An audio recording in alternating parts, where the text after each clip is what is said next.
This video demonstrates a procedure to create and use vibrating probes used to measure bioelectric current from biological samples. First, probes are manufactured by taking blank stainless steel probes and electroplating their tips with gold and then platinum. Probe settings such as frequency and phase angle are then determined and the probe is calibrated. Measurements can then be taken from the sample of interest.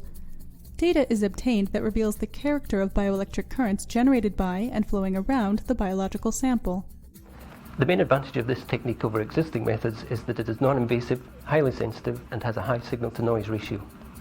This method can answer key questions in the medical field, such as how wound electric fields stimulate cells to promote wound healing.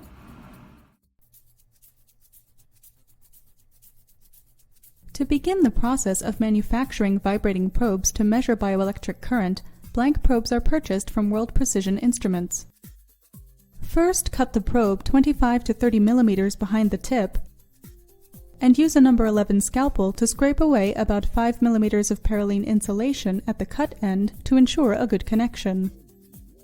Now, using electrically conductive silver-loaded epoxy, mount the probe in a gold R30 connector.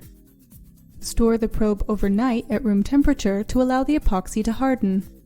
The next day, plate the probe tip with gold and then platinum. To do so, first rinse the probe tip in acetone and connect it to the negative output of a nanoamp power source.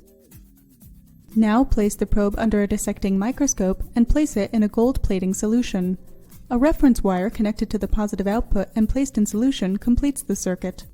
Apply a current of 5 nanoamps for 5 minutes, then increase the current to 20 nanoamps until the tip is about half the desired final size.